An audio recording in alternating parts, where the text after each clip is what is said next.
역사가 즐거워지는 시간, 아톰쌤의 한국사 교실. 안녕하세요, 여러분의 역사 길잡이 아톰쌤입니다. 선생님, 안녕하세요. 역사를 사랑하는 소녀 세율이에요. 선생님, 지난 시간에 6.25 전경으로 모든 것이 폐허가 된 대한민국이 어떻게 다시 일어서는지 이야기했잖아요. 한민족이 갈라서기는 했지만 이제 통일되는 그날까지 우리 국민들이 행복하고 자유롭고 민주적으로 살면 되는 거였죠. 하하, 세율이 왔구나. 맞아. 나라의 주인인 국민이 잘 사는 길, 민주주의의 길을 가기만 하면 됐지. 네. 그런데 말이야, 그 길이 생각보다 너무나 험난했어. 오늘 이야기는 바로 그 민주주의를 지키려는 위대한 여정의 시작이란다. 국민이 잘 사는 길이 어디 있나 저기 있나 그 길을 따라가 선생님, 그래서 오늘 우리가 따라갈 길은 어디에 있나요? 가만히 있어라. 타임머신이 멈춘 곳은 1960년 3월하고도 15일 제4대 정부통령 선거를 하는 날이구나. 아, 그 유명한 선거. 초대 대통령 이승만이 1대, 2대, 3대 대통령을 하고 다시 한번 대통령이 되고 싶어 했던 바로 그 선거잖아요. 정확해. 그런데 이 선거, 민주주의의 꽃이라고 부르기엔 너무나 부끄러운 일들로 가득했어. 아... 당시 이승만 대통령의 자유당이 권력을 계속 잡으려고 정말 해서는 안 될 일을 조직적으로 저질렀거든. 해서는 안 될 일이요? 선거에서요? 대체 어떤 일들이 있었는데요? 이런 식이었지. 자, 어르신, 이것 받고 대통령은 이승만, 부통령은 이기붕 씨를 찍어주시면 됩니다. 아셨죠? 라며 돈 봉투를 건네는가 하면 아니, 이게 뭐야? 자유롭게 자기 뜻대로 선거에 돈이 오고 가요? 투표소에 들어가면 이랬어. 네. 잠깐. 어이, 대통령의 이승만, 부통령의 이기붕 찍은 거 맞지? 제대로 찍었지? 하면서 감시까지 했단다. 비밀 투표 원칙도 모르나. 누가 누구를 뽑았는지 아무도 몰라야 하는데 이게 뭐 하는 짓이에요? 그게 다가 아니야. 이거 보라고. 이게 바로 우리 자유당의 이승만, 이기붕 씨를 찍어놓은 가짜 투표용지다 이거지. 에헤이, 투표하면 많이 넣자고. 한 사람이 여러 장을 넣는 건 기분이고 세상에. 아예 사람들이 투표한 진짜 투표함은 어디론가 빼돌리고 이 가짜 투표함으로 통째로 바꿔치기하는 일까지 벌어졌어. 와, 국민을 완전히 속이고 무시한 거네요. 근데 선생님, 이승만 대통령이 어떻게 12년이나 집권할 수 있었던 거예요? 아주 좋은 질문이야. 원래 헌법으로는 2번만 할 수 있었는데 네. 6.25 전쟁 중이던 1952년에 헌법을 한 번 바꾸고 2년 뒤에 또 바꿔서 계속 대통령이 될 수 있게 길을 열어놨던 거지. 이런 독재와 부정부패가 심해지니 국민들의 불만이 하늘을 찌를 듯했어요. 그런 엉터리 선거 결과를 국민들이 가만히 보고만 있지는 않았을 것 같아요. 물론이죠. 바로 그 선거 당일 3월 15일 마산에서 부정선거 다시 하라는 시민들의 외침이 터져나왔어. 와. 이게 바로 4.19 혁명의 불씨가 됐죠. 그런데 이 과정에서 너무나 슬프고 비극적인 사건이 발생하고 말아. 비극적인 사건이요?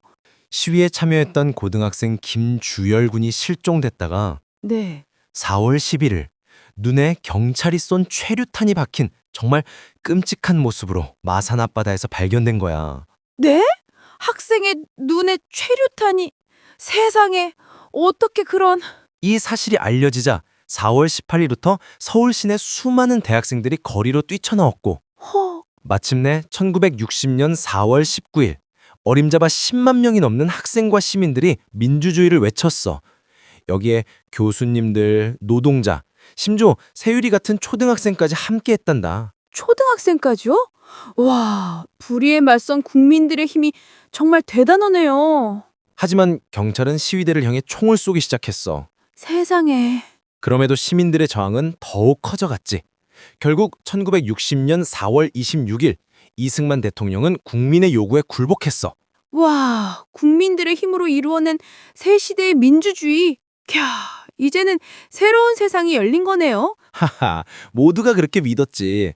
4.19 혁명 이후에 새롭게 등장한 정부 장면 내각이 들어서서 민주화와 경제 개발을 위해 힘썼어. 오, 그런데 정말 아쉬운 일이 하나 일어나게 되지. 이렇게 이루어낸 민주주의가 불과 1년 만에 군인들의 손에 넘어가 버린 거네요. 너무 허무해요. 안타깝게도 그랬지.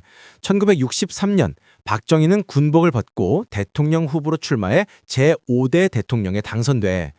박정희 정부는 조국 근대화와 안국 간보를 내세우며 경제개발 5개년 계획을 추진했지. 우리나라가 가난에서 벗어난 한강의 기적이 이때 시작된 거군요. 맞아. 그 자금을 마련하기 위해 광복 후 멀어졌던 일본과 서둘러 외교 관계를 맺었어. 한일협정이라고 하지.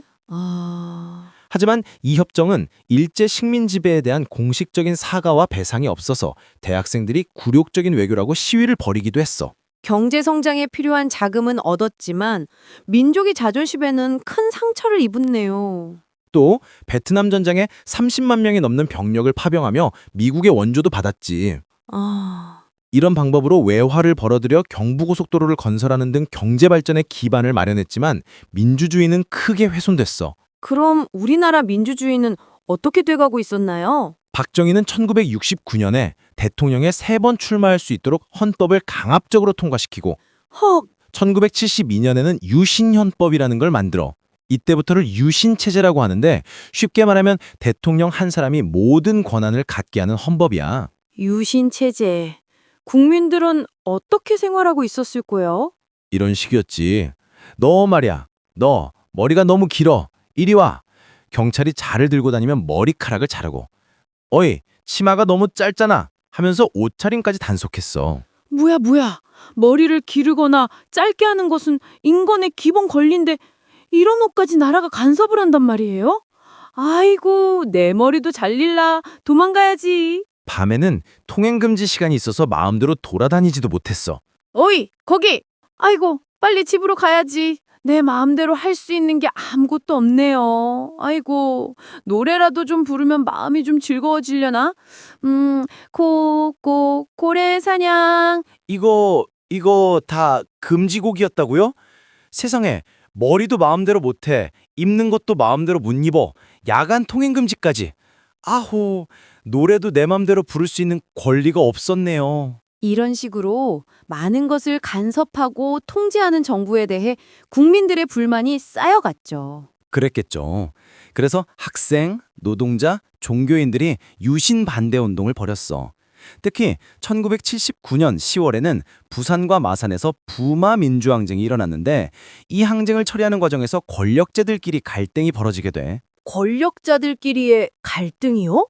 그리고 며칠 뒤 박정희 대통령은 자신의 부하였던 중앙징보부장 김자규에 의해 피살되지. 박정희 대통령의 죽음과 함께 길었던 유신체제는 막을 내리네요. 어휴, 민주주의 이루기가 이렇게 힘드나 그래. 쯧쯧. 유신 체제가 끝난 후 국민들은 민주주의가 실현될 것이라고 믿었어. 네. 하지만 전두환 등 일부 군인들은 군대를 동원해 다시 권력을 장악했지. 군인들이요? 다음 이야기가 너무 궁금해서 잠이 안 올 것 같아요. 자, 오늘 길고 긴 이야기를 한번 정리해 볼까? 국민들의 힘으로 4.19 혁명을 이뤄냈지만 곧 5.16 군사정변으로 민주주의는 후퇴했어. 네. 박정희 정부는 눈부신 경제 성장을 이뤘지만 유신 체제라는 강력한 독재로 국민의 기본권과 자유를 억압했지. 네, 선생님. 민주주의라는 나무가 우리 땅에 제대로 뿌리 내리기까지 정말 수많은 사람들의 피와 땀, 눈물이 필요했다는 걸 다시 한번 느꼈어요. 그래. 그럼 오늘 이야기를 들은 우리 친구들을 위해 세율이가 멋진 질문 하나 던져주겠니? 네. 오늘 이야기를 들으면서 이런 질문이 계속 머릿속에 맴돌았어요. 자, 여기 우리가 함께 생각해 볼 질문이 있습니다. 나라를 발전시키는 경제 성장과 국민의 자유와 권리를 보전하는 민주주의. 만약 둘 중 하나를 먼저 선택해야 하는 상황이 온다면 여러분은 무엇이 더 중요하다고 생각하나요? 그리고 혹시 경제 성장과 민주주의는 꼭 함께 갈 수 없는 걸까요? 한번 깊이 생각해 보면 좋겠습니다. 아주 훌륭하고 깊이 있는 질문이야. 정답은 없으니 우리 친구들 각자의 생각을 정리해보는 시간이 가지면 좋겠구나. 자, 그럼 아톰쌤의 한국사교실 오늘은 여기까지. 다음 시간에 더욱 흥미진진한 이야기로 다시 만나요. 모두 안녕! 여러분, 안녕!